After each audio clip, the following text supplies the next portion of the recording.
Hello guys, welcome to मोल movie reaction. Guys हम देख रहे हैं मूवी छावा। गाइस छत्रपति संभाजी महाराज ने छत्रपति शिवाजी महाराज की कुर्सी संभाल ली है।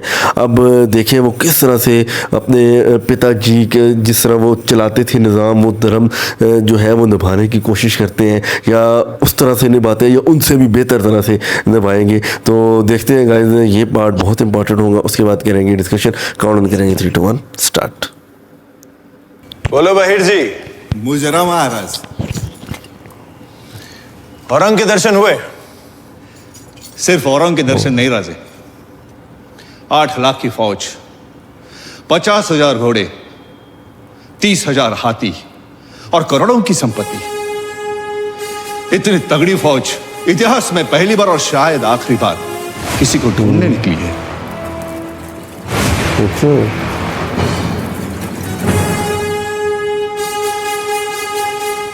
बहिर जी, औरंग का साया बनकर उसके आसपास रहना।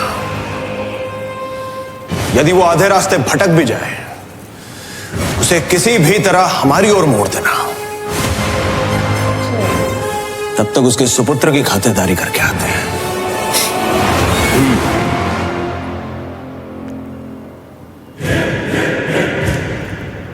ये बता ये कहाँ निकले 8 लाख ना, घोड़े भी नहीं बता रहे थे।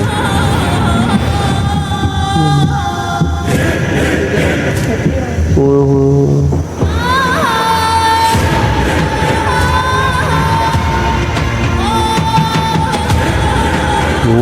इतनी बड़ी फौज यार।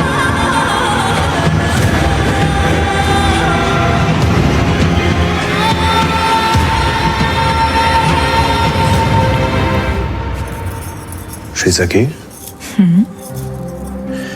उम्र में सबसे छोटे मावले से लेकर सरलश्कर हम्बीर मामा तक सब परेशान हैं। क्यों? क्योंकि हम बिना अपनी सेना लिए शहजादे अकबर से मिलने जा रहे हैं। आपकी आंखों में जरा भी चिंता नजर नहीं आ रही।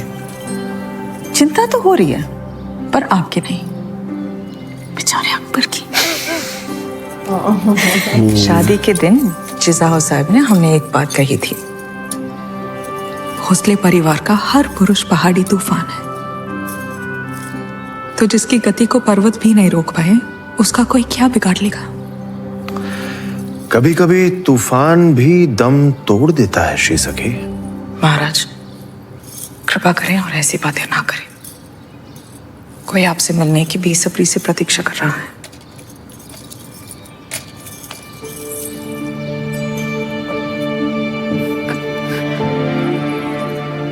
हमें लगता है पुत्र है। एक और पहाड़ी तूफान आ रहा है।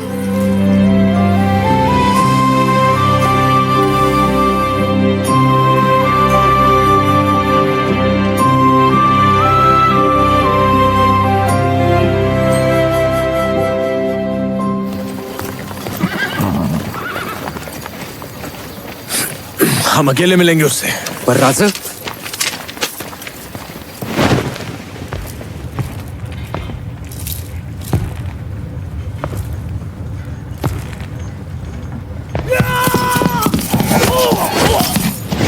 ओह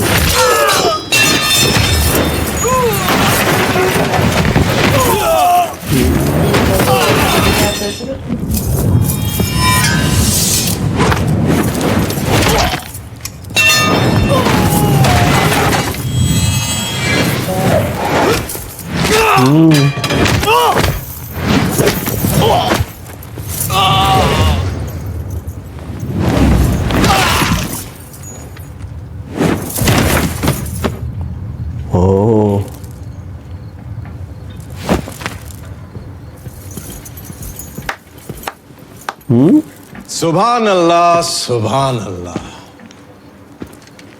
छत्रपति संभाजी महाराज को जैसा सोचा था वैसा ही पाया। हम तलवार लेके शामियाने में आपका इंतजार कर रहे हैं और आप हैं कि निहत्ते हमसे मिलने आ गए। हम हमारी तलवार का आदर करते हैं और वैसे भी यहाँ सांप के बच्चे को तलवार से नहीं, उंगलियों से पकड़ते हैं और मुट्ठी में दबोच के मारते हैं। हम तो बस इतना देखना चाह रहे थे कि हमसे जो मिलना चाहते हैं वो खुद आने की जहमत करे या किसी बहरूपिये को भेज देंगे। हमारा बहरूपिया भी इनका यही हाल करता। कहिए, बिन बुलाए मेहमान बनने का कष्ट क्यों किया? महाराज, एक खबर उत्तर में फैली है कि दक्खन के सिपाही किसी से नहीं डरते, तो चल पड़े अपने घर से आपके घर, आपकी जाबाज सेना की मदद से अपना मकसद पूरा करने। कमाल है, उत्तर तक यह संदेश नहीं पहुंचा कि स्वराज के योद्धा मुगलों के लिए नहीं लड़ते। आप तो बुरा मान गए और हमें लगा बड़ी आसानी से मान जाएंगे। आप और हम एक जैसे ही तो हैं। नई पीढ़ी, नया जुनून, नए ख्याल, नया जोश। हम हर हिंदुस्तानी को स्वराज की गद्दी पर बिठाना चाहते हैं और आप स्वयं अपने अब्बूजान को मारकर सर पे ताज पहनना चाहते हैं। हमारे युद्ध और आपकी जंग में बहुत अंतर है शहजादे। ये तख्त है ही ऐसी चीज राजे, अपनों को अपने ही हाथों से मरवाती आ रही है। ये तो आप सिर्फ मुगलों का इतिहास बता रहे हैं। हमारे अतीत में झांकेंगे तो हर कहानी में सिर्फ शूरवीरता के किस्से सुनने को मिलेंगे आपको। इज्जत भले ना दीजिए, पर तौहीन तो ना कीजिए राजा जी। बगावत की फितरत सिर्फ हमारे खानदान में नहीं, आपके परिवार में भी है।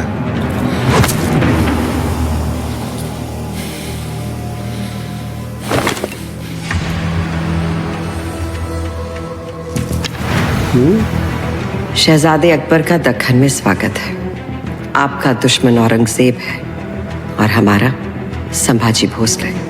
संभा को खत्म करने में यदि आप हमारी सहायता करें तो आपके शत्रु को मिटाने के लिए हर मराठा आपके साथ लड़ेगा। हम दोनों की विजय प्राप्ति के बाद दक्खन के नक्शे पर कहीं भी उंगली रख दीजिएगा, वो हिस्सा आपकी मुट्ठी में थमा के हम इस नए रिश्ते को एक लंबी उम्र देना चाहेंगे। जब आपका इंतजार रहेगा राजमाता सोयराबाई।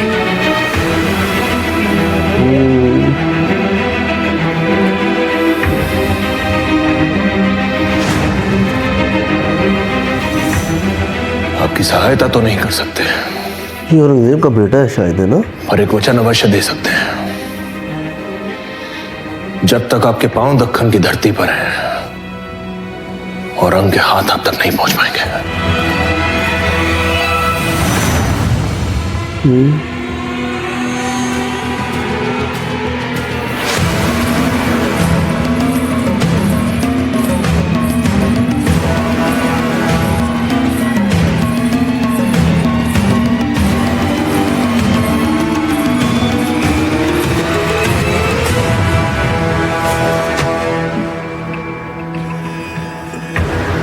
महारानी, जिस सुंदर लिखावट से हम स्वराज का सफल इतिहास लिखवाना चाहते थे, उसी लिखावट से आपने महाराज को इतिहास बनाने का प्रस्ताव लिख दिया। महारानी, लिखा तो हमने ही था, पर विचार हमारा नहीं था। क्षमा कर दीजिए महारानी। जिस तरह गलतियां करना हर इंसान के स्वभाव का हिस्सा होता है, उसी तरह क्षमा करना भी मानव का कर्तव्य होता है।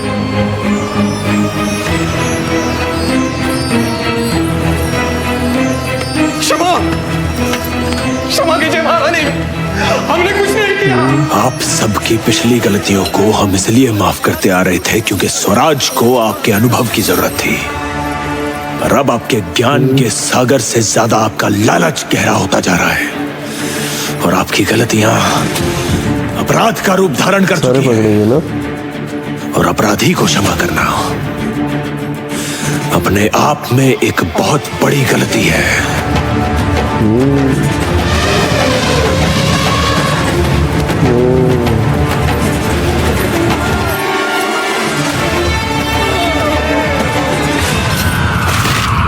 ओ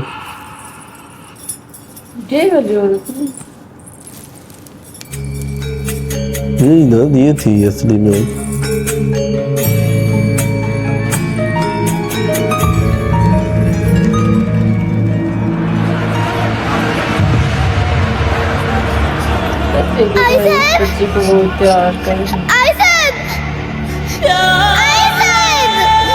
जी शंभू,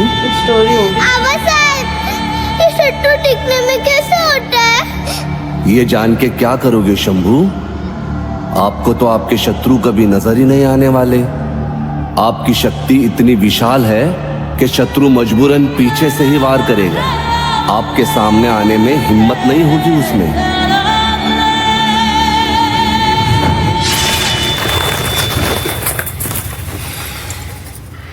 वाला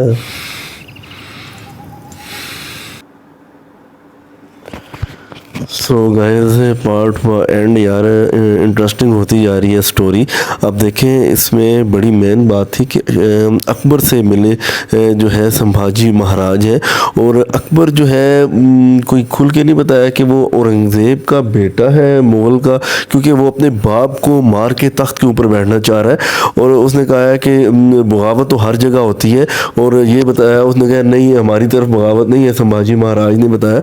लेकिन उसने एक ख़त दिखाया जिसमें उन्होंने कहा है कि इनको रास्ते से हटा के तख्त के ऊपर बैठेंगे और तुम दक्कन में जो जगह जिसके ऊपर हाथ रखोगे मैं वो तुम्हारे हवाले मतलब कर दूंगी। आई थिंक सो ये जो औरत है ये संभाजी जो थे छत्रपति शिवाजी महाराज की दूसरी वाइफ है, ठीक है, ये दूसरी वाइफ है, और वो जो है वो सारा जो है इनके ऊपर कब्जा करना चाह रही है, क्योंकि कमेंट सेक्शन में किसी का मैसेज आया हुआ था कि ये दूसरी वाइफ थी उनकी ना, और ये इसका बेटा है जो साथ में है छोटा बच्चा, इसको संवारती रहती है और इसको तैयार कर रही है कि उसके मुकाबले में खड़ा होने के लिए। लेकिन छत्रपति जो शिवाजी महाराज हैं वो संभाजी महाराज के हवाले सारा कुछ करके गए हैं खुद से, क्योंकि उनको इनके ऊपर बिलीव था। तो देखें जी आ रहे हैं और पकड़े गए हैं, जो बीच में थे गद्दार थे वो पकड़े गए हैं उसकी हेल्प से, और उनके ऊपर जो है हाथी की चढ़ावट कर दी गई है। और मुग़लों का कोई समझ नहीं आ रही है कि 8 लाख की फौज और इतने बड़े घोड़े और इतने लश्कर लेके वो किसको ढूंढने के लिए निकले हैं, ये चीज़ अभी तक वाज़ेह नहीं हुई है। और छत्रपति संभाजी महाराज को कोई अपने पिता के दौर का एक सपना आ रहा था जिसमें उन्होंने कहा था आपकी शक्तियाँ इतनी तेज़ है कि कोई चीज़ आपके सामने नहीं आएगी। तो कमाल का पार्ट था गाइस, जो आगे चलेंगे तो और अच्छे से समझ आना स्टार्ट हो जाएगी। तो उम्मीद है आपको भी ये जो है पार्ट अच्छा लगा होगा, मुझे तो बहुत ही अच्छा लगा जी। गाइस बड़ा ज़बरदस्त कमाल का पार्ट था, और बहुत सारी इसमें जो चीज़ें जो हैं वो निकल के सामने आ रही हैं। जैसे मतलब अब इनके आस्ते आस्ते जो दुश्मन हैं वो निकल के सामने आ रहे हैं, शब्बू के जो भी हैं। अब देखें ना, सबसे पहले तो उसके अपने घर में जो साले थे वो इसके दुश्मन थे, और अभी जो अकबर को मिलने गए हैं तो वो पहले तो सही मतलब उसके साथ मुकाबला बातें हो रही थी, लेकिन जब एंड में उसने वो दिखा दिया ख़त उसने दिखा दिया तो फिर ज़रा परेशान हो गए। लेकिन देखिए फ़ौरन से इन्होंने ना अमल उस पर किया कि उनकी वाइफ को भी पता चल गया, उसने भी घर में वो जो था उसको कैद करवाया, पकड़वा लिया, उसने भी माफ़ी मांगी और मान भी गया कि हाँ लिखा मैंने था लेकिन विचार मेरी सोच मेरी नहीं थी। लेकिन उनका नाम बताया होगा ना जो आगे थे तो जी जी। और उसके बाद जो बाकी मिले हुए थे तो उनको भी कैसे उन्होंने सजा दी। हाथी आई थिंक सो उनके ऊपर जो है तो वो होता है, हाथी की एक टांग ही इंसान के लिए काफ़ी होती है। और बड़ा ज़बरदस्त पार्ट था, कमाल का पार्ट था गाइस। जो गाइस आगे जाएंगे तो मज़ीद जो है बातें खुल के सामने आती जाएंगी, देखेंगे नेक्स्ट पार्ट, एंजॉय करेंगे, उसके बाद करेंगे डिस्कशन। चैनल पर न्यू है तो जल्दी से सब्सक्राइब करें, बेल नोटिफिकेशन को प्रेस करें ताकि हर आने वाली नई वीडियो का नोटिफिकेशन आपको आसानी से मिल सके। बहुत जल्द नेक्स्ट पार्ट के साथ मिलेंगे। So take care, good bye, next video.